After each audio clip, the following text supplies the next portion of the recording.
So it is week 7 of the gap year. Yeah, hi, I'm kind of just chilling on the floor in my little YouTube spot, sitting on a blanket. Got my cup of coffee because it's not 10 a.m. yet, so I need to be awake. But basically this week for my gap year reflection, I wanted to talk about work-life balance / lack thereof. So as I've gotten to the gap year and I have like a substantial amount of work to do each week, like it's obviously less work than high school, but going from having like no schedule in quarantine, being able to kind of just do whatever and usually doing nothing or only focusing on creative endeavors, and then going to needing to actually like write out papers and write out like coursework and make sure that I'm staying up to date on my online classes. Like it's been easy and difficult. It's kind of nice to have the schedule to fall back on. However, it's also hard because if I don't want to do it, I just don't. And the problem with that is that if I don't want to do something, I'm very much the type of person who just will not do it, or will do it at the last possible second. I'm definitely a procrastinator, because I believe that if I can't do something perfectly right the first time, then what's the point in trying? Which is a very unhealthy mindset to have, and that stops me from doing a lot of things. That stops me from progressing in dance the way I'd like, that stops me from progressing in recording music and even making music. So there's definitely an issue there. But I think I'm working through it. I fell behind for a couple weeks in terms of work. I've caught back up. I posted 4 blogs last night. That's a lot of blogs. Yesterday, I wrote probably somewhere close to 7,000 or 8,000 words, which is a lot of words. Like, a lot of words. So I think that I'm kind of getting back to it. I kind of just sat down and said, hey, I actually need to focus. I need to reconvene with myself, figure out why I'm putting all this off, and then solve it and start doing it. And that's what I did. So the gap year has taught me that to be an adult, sometimes you have to like call yourself out for not doing what you're supposed to. But this week I wanted to talk about the work-life balance / lack thereof, because I have realized that because my job right now, working at the nonprofit at the IFF, working and being able to work whenever I want, making social media posts at whatever time I want, not having like a set schedule, set hours, set anything really. And it's mostly like a go at your own pace, like you can work this many hours a week, do what you want with it, do it will progress it the fastest. I've realized that it's really hard for me to disconnect from work. And it's also really hard for me to be able to like shut off that portion of my brain. And maybe it's because of the nature of the work, because like if we're talking in terms of like jobs that have great significance and great meaning, this is definitely a job that has amazing significance and meaning, and it's very, very heavy, and it's very poignant, the work I do, because it's all based around mental health advocacy. It says I'm essentially being paid to make people aware about mental health, which for years I was making people aware of mental health, but I was never getting paid for it till now. So it is nice to be paid for the work I do. And sometimes I even forget that's like part of the job description. Sometimes I just get so into it that I forget like, oh, I'm working, which is nice. And I am very incredibly lucky to find that so young, because I'm only 18. Like, let's face it, there's not many places that will hire an 18-year-old who just graduated from high school, who has no degree, who's like kind of going to college but kind of not going to college. And I don't even know what I'm going to major in. So like, I don't know. Like, they're really taking a chance on me, and that comes down to the amazing people who actually work with me, like all of my bosses, all my managers. But it is definitely difficult trying to find a balance of like working on school or working on work, and then being able to shut off and like do my creative endeavors. Because right now I feel like I'm kind of prioritizing a lot of things as a job, but what that means is that I am now devaluing all of them because I have so many. Like, for a while, like, whenever I edit a YouTube video, I treat it like it is a job. I go and I, like, plan it out, and I say, okay, this is where I'm going to add in this sound effect, this is where we're going to do a jump cut here, we can cut out audio and visual from this time to this time. Like, I am devoting myself so wholly to that, and that can be very draining, which is why I upload so inconsistently, because when I get into that flow, I can make, like, 5 videos in a week, but then when I am not in that flow, I can't do that. I can't do that at all. And the same thing goes with the gap year. Like, sometimes I'll be looking at my list of work to do, and I'll be like, oh, I'll do it later. And then suddenly later is, like, into the next week, and I'm like, well, now I've got 2 weeks of work to do, okay. I can do it, and then I just sit down, have that burst of energy, get it done. And I don't think that's necessarily a bad thing. I don't think my binging and hyperfixating and getting tons of stuff done in one go is necessarily bad. I just don't think it's the most efficient way for me to continue the lifestyle I want to live.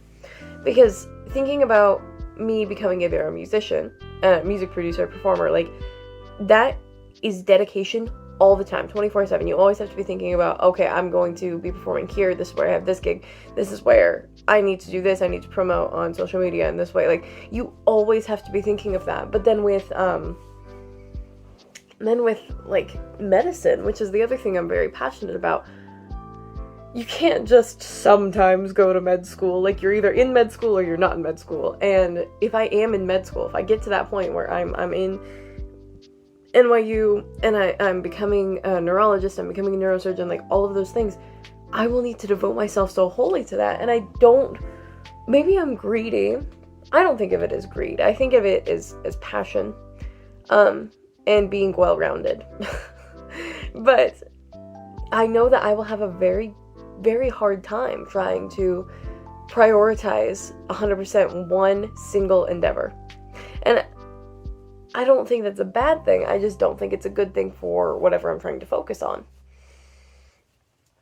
And that makes, when I put it like that, it makes it sound like I can absolutely never focus on just one project, which isn't the case. There have been many times where I have had to, like, kind of prune the branches of my life and get rid of some things so that I can actually grow and progress in one area. So it's not something that's uncommon. It's just that as I'm becoming an adult, I'm realizing what is important to me, what I value, and what I don't want to give up going in later to adulthood. Because, like, let's face it, these are my last 2 years of being a teenager. These are my last 2 years of, like, it's not my last 2 years of making mistakes, but it's the last 2 years I have to grow in a way that people expect. Because obviously in your 20s, you're expected to grow, you're expected to change, but you're kind of supposed to have yourself figured out by the time that you're like 18, 19. And I have parts of myself figured out, and I get that, and that's cool. I figured out some of it, but I haven't figured out the whole thing. And I don't like the expectation that is what's supposed to happen. I don't like that at all, because I feel like not only when you define something that eliminates the possibility of change, when you say this word or this one thing has this one meaning, that means it can never change. And obviously language is a lot more fluid than that, and languages develop over time, so words are not necessarily the best example to use, but that takes generations of language families. That takes tons and tons of time and tons of recontextualizing the words themselves. So it's not necessarily wrong, it's just that we can look back on history in the past and say these words changed in meaning because of this and this and this, and they became something new. However, the present tense that they're being used in is this. The present meaning they have is this. And I would like to be looked at like a word, like a definition. Like, I have something that defines me now, but it's not something that will always stay the same. I don't think I want to take tons and tons of time to keep growing. I feel like no matter what I end up doing, I should continue to grow and progress across all areas that I value in my life, even if that is harder. And I do know that as I get older and, like, I move out, if I have a family that's like my family, like a family I start sort of thing, like, I know that I will have to prioritize things, I will have to get rid of some things. But for right now, I'm young and I get to be greedy and I get to have a lack of a work-life balance because I'm working so few hours in a week, and I'm doing it from home, that, like, even though I have all this schedule, all this structure, all this rigidness, I still get to do what I want to do. So for right now, I don't want to develop that work-life balance. I mean, I do, in the sense that I want to be able to figure out and plan out my time in a slightly more conducive way to my goals, but I don't want to need to sacrifice everything else that comes with that. I don't want to sacrifice that freedom. I don't want to sacrifice the ability, the capability to kind of come and go as I choose. And I know that won't last forever, because right now that freedom is stemming from the fact that I can't leave. It's stemming from the fact that I don't have to be 5 places in the valley at once, which has happened before, and it's very bad. It stems from the fact that I don't have to miss half days of school to go to to St. Luke's Children's to do my internship. I'm not in LBA. I don't have to drive down to the courthouse and understand the legal system in that sort of sense. Like, I don't have all these things that would generally be taking up my time and taking up this precedence because it's me physically going and doing something. And obviously the work that I've made has been valuable. It's just that right now, most of it lives on the internet, like my graphic design, my little store, my paintings, my YouTube videos. It's all digital in that sense. It's not like, yeah, I have the tangible products, but like I'm not going out to make them. I'm not leaving my home. I don't know, work-life balance is just weird.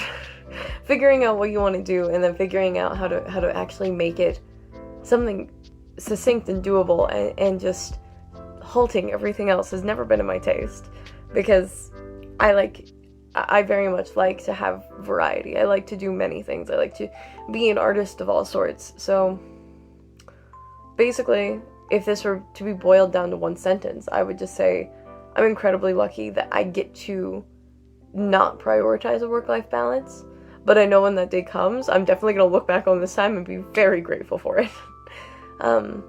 So yeah, I think that's kind of just what I've been thinking about during week 7, just like what it will mean for me in the future when I can leave, and when I'm allowed and able, and I'm working a different job. Because as much as I would like to say that I'll be with the IFF forever, I probably won't, and that's just how life is. So yeah, thank you for watching. If you're one of my academic advisors and peer mentors and all the lovely people I get to work with, thank you for sitting through my like 12-minute rant about not understanding how adults pick one thing to be passionate about and then nothing else.